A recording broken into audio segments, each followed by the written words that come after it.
Pag-uusapan natin ngayon ang isang napakahalagang usapin na may napakalaking epekto rin sa panggobyerno at sa pag-unlad ng bansa.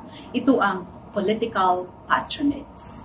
At makakasama natin ngayon ang isang batikang profesor sa public administration, very successful man at isa ring kilalang napakatanyag at matagumpay na negosyante, hindi lang sa Central Luzon, kundi sa buong Pilipinas. Dito sa moderator, ating i-welcome si Dr. Ireneo Alvaro. So, let's hear it from the expert.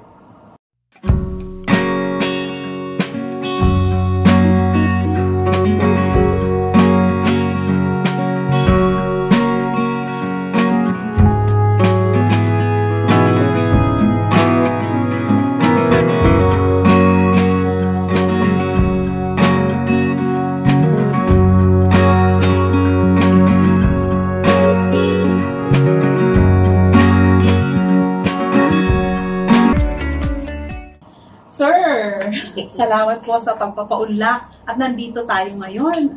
I'm enjoying the ambience of your sanctuary ba to? No? Tinatawag mo siyang isla, sir? Oo, parang ito yung aking bat cave. Parang bat cave. Thank you talaga. Alam ko po napaka-busy. So, for you to be able to accommodate me, isang napakalaking maituturing ko ito na pagpapaunlak sa isang ordinaryong tao. Kasi you would always tell me, very ordinary. Ano ako kung ikaw ay isang ordinaryong tao? But anyway po, sir. It's my pleasure. Salamat po. At para ito, sabi niyo nga, para ito sa ating mga estudyante at para sa ating mga kapwa Pilipino. And sinabi ko rin sa inyo, it's a part of individual social responsibility na rin ng isang professor. Opo. So, palawakin lang po natin itong konsepto ng political patronage kasi may mga naririnig tayo o nababasa. Minsan hindi malinaw at hindi rin ganong maintindihan. No? Kaya, eto po, nandito ako to really ask it from you, the expert. Salamat, Doc. Actually, napakaganda ng topic mo. Timely yan eh. Lalo na, haharap tayo sa isang exercise in few days. Para maintindihan sigurong lubos itong salitang patronage politics or political patronage, tingnan muna natin yung salitang patronage. Nanggaling yan sa isang 14th century. Medieval language yan. Ang pinagmulan niya na yung French language na nanggaling sa salitang patron. Patron is sponsor. Yan, para bang, di ba, sponsor o yung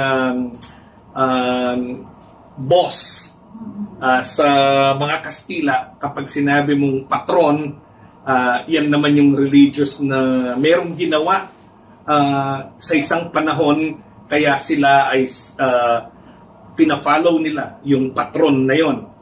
So, yan yung pinanggalingan ng Tapos, kapag naman sa ibang lingwahe, kapag sinabi mong patron, sa mga Latino, kapag sinabi mong patron, Hispanic. Yeah. Hispanic din. Boss. Boss. Yan. Boss naman ang tawag dyan. Pag pinaghalo mo yan, pag sinabi mong patronage politics or political patronage, yan ay isang pagkilos na nakaangkla yung iyong pagsunod depende sa sinasabi ng iyong patron, ng iyong boss, so, ng iyong sponsor. Yes. Yun ang right Tagalog sir. Pagtangkilik sa utos o sinasabi ng iyong patron. So, mas madaling maintindihan ganon. Kaya, pag sa politika yan, pag sinabi mong iaangkla mo yan sa politika, ang mangyayari dyan, halimbawa, example na natin, itong panahon ng eleksyon. Oo. Sinusundan nung nagboboto, karamihan hindi yung kanyang kagustuhan o hindi batay sa kanyang prinsipyo o pagtaya. Opo. Kung hindi ang sinusundan niya batay sa utos nung kanyang patron. Batay sa utos ng halimbawa ng isang gobernador, ng isang mataas na posisyon, ng isang mayaman. Kaya nagiging ang pagdedesisyon ay hindi na nanggagaling sa kanya kung hindi whatever. Kasi boss ko to eh. Kasi patron ko to. So, sponsor ko to eh. So, yun yung isang simpleng description of the term. Very interesting yung isang artikulo nyo. No? Ang pamagat, anathema to good governance. So talagang kalaban siya. Kalaban, no, ang political patronage. So parang wala akong nakikitang kagandahan dito, but you are talking of sponsorship. Pag tinanong, pag kasi sponsorship, halimbawa, i-sponsor nyo, I would love it, di ba? I-sponsor nyo pupuntang ibang bansa, sponsor nyo, bibigyan nyo ako ng grant or sponsorship para ako makapagtapos ng aking pag-aaral. That's form of sponsorship. Pero dito, parang lumalabas, sabi niyo, anathema, kalaban siya, kalaban ng magandang pangunggobyerno, no, base sa naintindihan ko. Sabi ko, so, that is patronage, no? But in here, it is something that is ill, parang ito ay isang sakit. Kung nung panahon ng Kastila, di ba, may sakit sa pangunggobyerno, ito yung panibagong cancer, parang may pagkakaintindi ko. Oo, actually, tama yung assessment mo eh. Yung salita kasing patron or patronage, actually, halimbawa sa mga religious, kaya nila sinusundan yung patron nila because one time ago, di ba, may isang particular na incident na either niligtas sila sa isang sakuna o kaya sa isang, kaya patron nila siya. Okay lang yon. Nagiging masama ang pagiging patron kapag may tali siya na bit-bit. Ibig sabihin, ini-sponsor kita. If it's purely a sponsorship, that's okay. No commitment. No commitment at all. But if I will sponsor you, but you have to do this. You have to vote for this one. You have to support this sa election. You have to support this candidate. Oh, sige. Bigyan kita ng o kaya mayroon kang promise na posisyon pag nanalo si ito. Ibig sabihin, yung pagiging patron mo, may tali na yun. So, hindi ka na ngayon boboto according to your will, but according to the likes or to the preference ng patron. Doon siya nagiging kaya anathema of good governance kasi hindi ka magkakaroon ng isang mahusay na gobyerno kung ang basihan ng pagpili mo ay dahil sinabi ni at dahil mayroong tali yung pagkasabi o kaya dahil binigyan ka ni kaya mo siya binoboto. It's no longer based on qualification or merit. Hindi na siya meritorious. Hindi na ang pagpili mo ay hindi blind na yon. Yes. It's a blind selection. Doon nagiging mamaya pwede nating i-discuss bakit makakasama yan. I understand now with what you're saying is yung bukod dun sa politician, there is still someone or probably a group of people who are patrons, no, mga patron din sila. So parang ang politician may patron, tapos ang mga botante may patron din bukod sa politician, not necessarily the politician, pero iba pang tao. Parang ganoon. At saka may inaasahang kapalit. At may inaasahang yung botante. Kaya nagiging masama later on, pag pumunta ka na sa pangunggobyerno, may mga tali na kailangan mong kalasin muna bago mo mai-implement yung tama. So, actually, nag-i-stem lahat yan. Nabuksan mo na rin yung pagpili ng kandidato. Nag-i-stem kasi ang problemang yan doon sa manner on how we see what election is. Diba? Marami kasi sa atin nakikita yung election, yung pagpili, hindi isang sagradong exercise. It's an event. It's just an event. Oo nga, nabasa ko rin sa article. Parang isang piyesta na pagkatapos ng piyesta, tapos na. Whereas, kung siseryosohin mo yung electoral politics o yung pagpili ng kandidato, continuous yan. Ang eleksyon hindi natatapos sa pagboboto. Nagko-continue pa lang yan, nagsisimula pa lang yan pagkatapos mong bumoto. Kasi babantayan mo yung binoto mo dapat kung talagang ginawa yung mga dapat na gagawin o yung mga ipinangako o yung mga ipinangalandakan. Mayroon nga mga kasabihan ngayon pinangako ko na ba? Gagawin ko pa. Sobra na yun. Traditional politicians, ganyan yung karamihan. That's so much, pinangako na nga Pero hindi dapat. Dapat nga bantayan mo. Marami kasi sa atin na akala mo yung election is napakagaan, napakaliit. But to consider it, this is the only time where, sabi ko nga palagi, dito ka lang pumapantay. Kay Henry C. siguro, kung nagboboto siya, Okay, kay Manny Villar, magboboto sigurado yan dahil yung anak niya kasama saan. Pero dito ka lang sa kanya pumapantay. Because you have one count of vote. Yeah, at ito yung kapangyarihan na meron exactly. Na dapat mong gamitin. Yes. Tama. Madami akong mga nakakausap na minsan nakaka-frustrate. Bakit mo kasi siya pinipili? Alam mo nang may mga ganito. Ay, basta sinabi kasi ni Mayor, sinabi ni Gob, ito dapat Kasi magbibigay daw siya ng mga libreng ganito. Ibig sabihin, may mali both Doon sa, pag nagbayad ang isang kandidato, kapag kinuha mo, may responsibilidad ka Kinuha mo, nakinabang ka na Kaya kung hindi magpe-perform yan, huwag kang magko-complain. Kasi binayaran ka na. Okay. Diyan nagsisimula yung patronage politics. Another area of patronage is sa gobyerno, halimbawa. Kapag mahilig ka sa shortcut, dahil ayaw mong pumila o kaya meron kang kakilala sa taas, kaya ipoprocess yung mga papeles mo, ang tendency nun, kasi may patron kaya. So, madali mo nga siya makukuha. Pero, you are weakening the system itself. Hindi ka dumadaan doon Pinapahina mo ngayon yung sistema. Paano mo ipapalakasin ang sistema ng pangungobyerno kung ikaw mismo nagkakat ka ng corners dahil may patron ka. Yun yung another phase.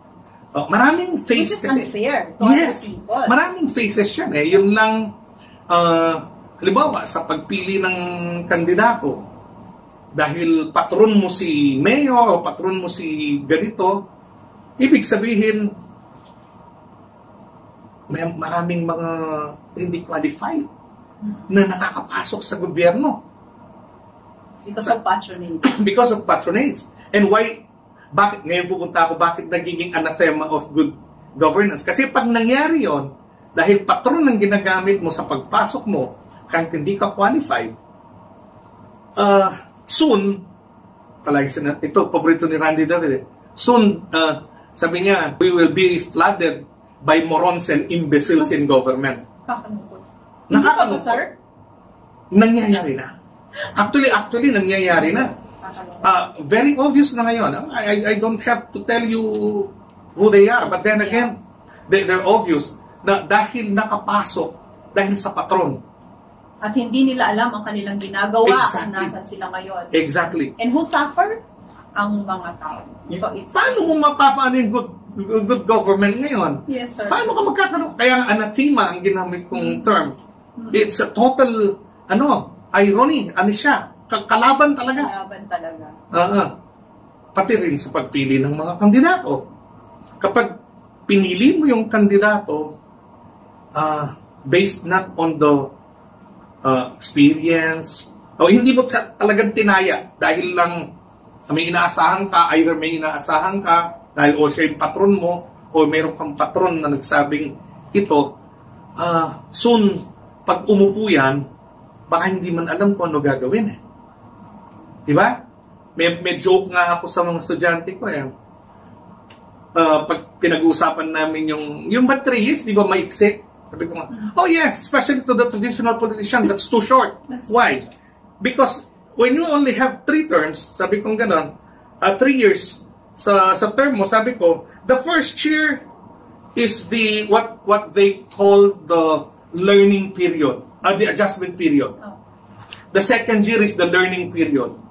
And then the third year is the election period. Yun pa lang yung election period. Ibig sabihin, huwag kang aasa na may gagawin sa loob ng 3 taon. Dahil hindi handa yung iyong nilagay doon. Paano ka magkakaroon ng mahusay na gobyerno? If that is what's happening day in, day out, or every now and then. So, trapo talaga, sir. Yes.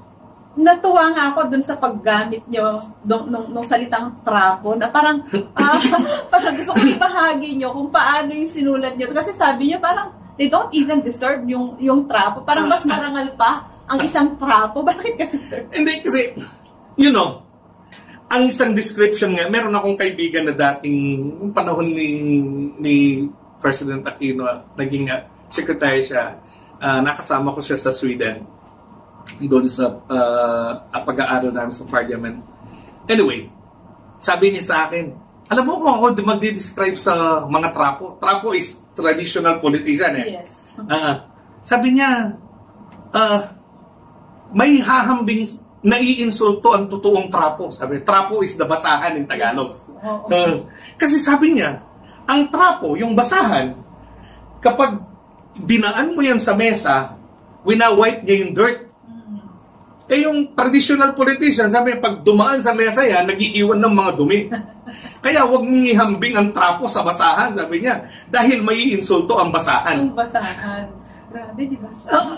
Which is true, kasi a traditional politician is a politician na kaya siya humahabol hindi dahil magsiservisyo. Either he would like to continue a dynasty, dahil si tatay niya, si nanay niya, si ano niya, mga yan. Number 2, dahil, maraming dahilan yan eh. May negosyo na kailangang i-proteksyonan. Number 3, yung dahil popular siya. Maraming mga dahilan, pero nasaan yung para linisin, ayusin, magserbisyo sa gobyerno? Wala. Exactly. Ang problema, yung kanilang mga tao, nitong patron na to, eh ganun din. Ang gusto lang nila kasi sikat, kasi pogi. Kasi, di ba? O kasi sinabi siya sa akin, o kaya may pangako sa akin. Ibig sabihin, natatrap tayo sa isang cycle na nagpapalitan. Meron nga dyan, yung kinote ko dyan, description ni dating President Dudong ni Menzo. Sabi niya, minsan sabi niya, ang pagpili natin ng mga kandidato ay pinipili lang natin kung sino yung susunod na mga abuso sa atin. Nakakalungkot naman. Kasi nakakalungkot dahil lang sa patronage, yun yung nangyayari. We no longer choose, diba, who should serve. Pero yun nga, sir, no, ang sakit ng masakit sa dibdib. We choose, we use our power, ginagamit natin ng ating kapangyarihan para magluklok ng mga abuso sa atin. Yun nga, kasi nga, hindi natin tinitingnan na ito'y bahagi ng buhay natin. Yung pagpili, yung eleksyon, dapat bahagi ng buhay natin. Kung hindi, ang tingin natin ay isang event na lilipas din. That's very dangerous. That's the worst we can do in election.